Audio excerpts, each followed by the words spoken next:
The question that I want to try to answer today is there a God who created us, or are we evolved?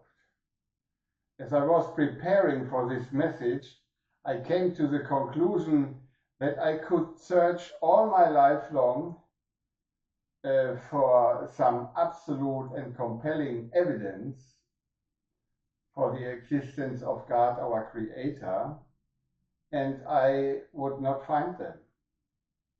Why? Because God doesn't want us to find compelling evidence.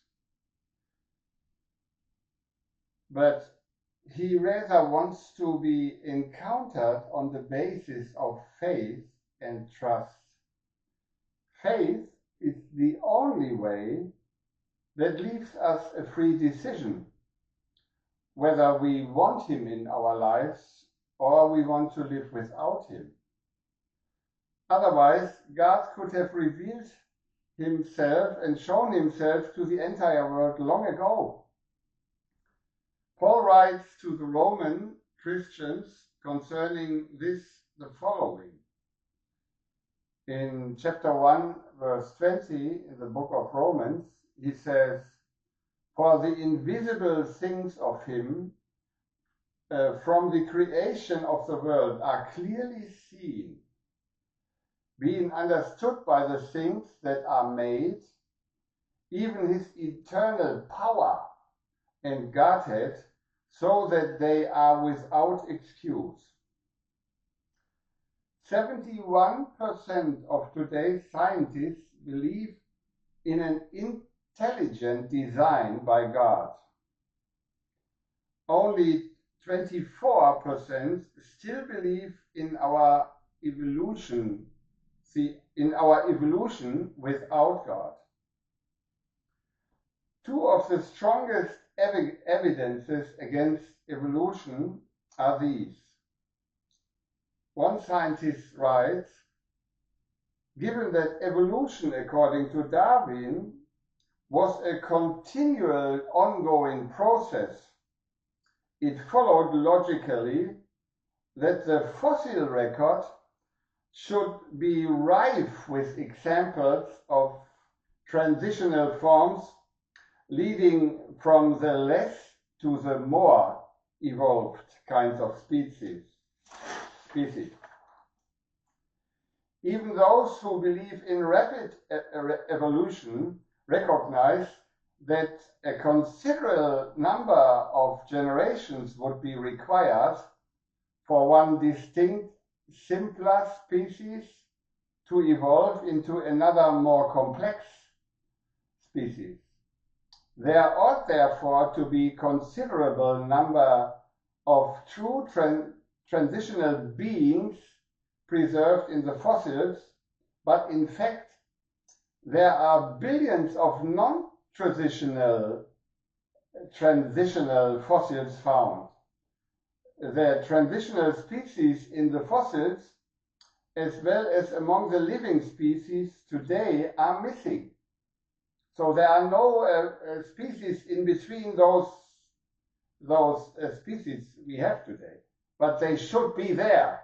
If we have evolved from one species, simpler species, to higher complex species. That's why they are called missing links, The other evidence against evolution is the very fact that the main motor of evolution is mutation. Mutations are spontaneous changes in the DNA or gene material. In medicine, it has long been known that mutations always, I repeat, always produce lower, for example, pathological or disabling changes, never higher development. Mutations cannot result in higher development. My conclusion is that the evolution theory is not a reasonable science with its normal logical steps of experience and experiment and evidence, but rather, in the most cases, some kind of God-denying philosophy trying to silence the conscience of those individuals who resist the belief in a creator God.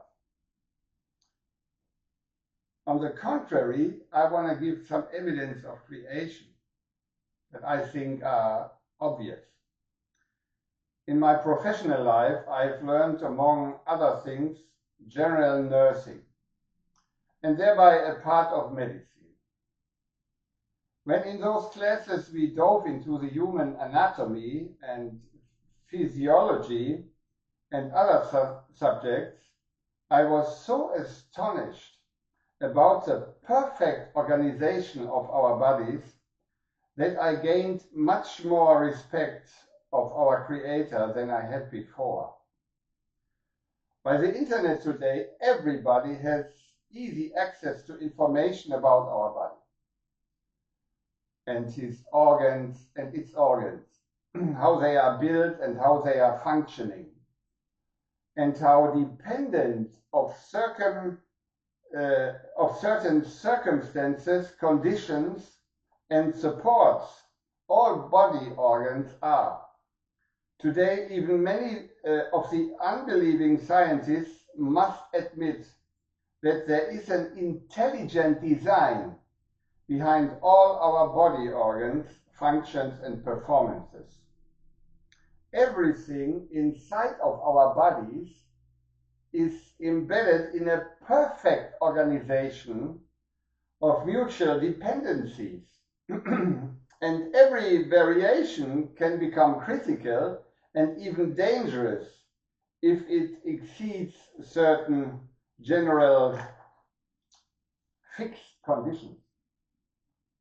Today we have become able to measure with many different methods and huge amount of those conditions in order to see whether the body is in danger or is healthy. So I want to claim very boldly that you yourself, if you only look into your body by the information available today on the internet, you yourself would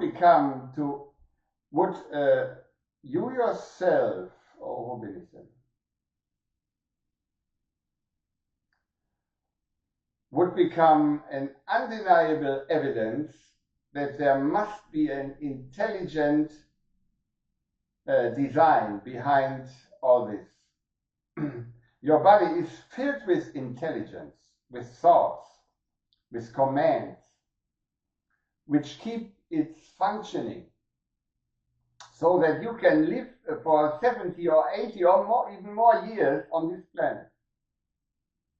Somebody must have invested billions of thoughts in the planning and construction of your incredible body.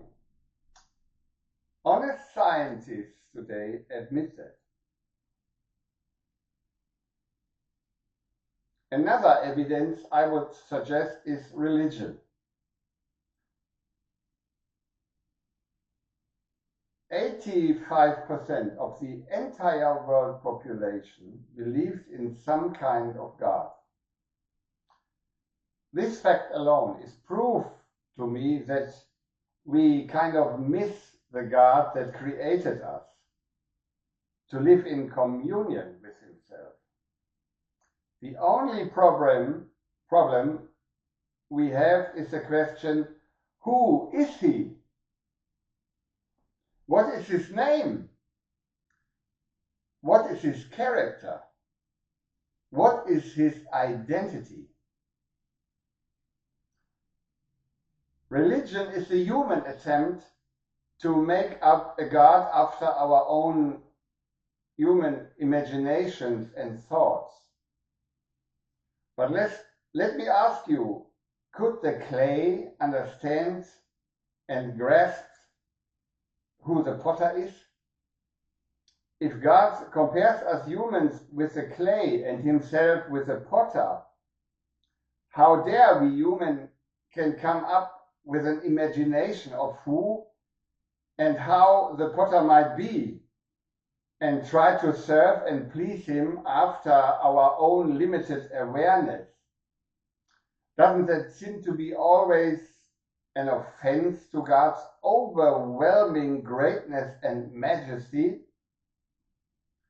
The National Library of Medicine in Bethesda, in Maryland, contains more than 7 million books. 7 million books and other means of information about the human being, his body, his soul, and so on. You will never be able to study all this. This shows how great our Creator is.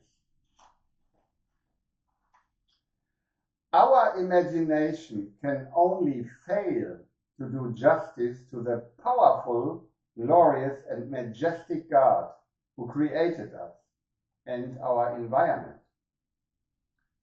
That's why he says in Exodus 23:5 the following: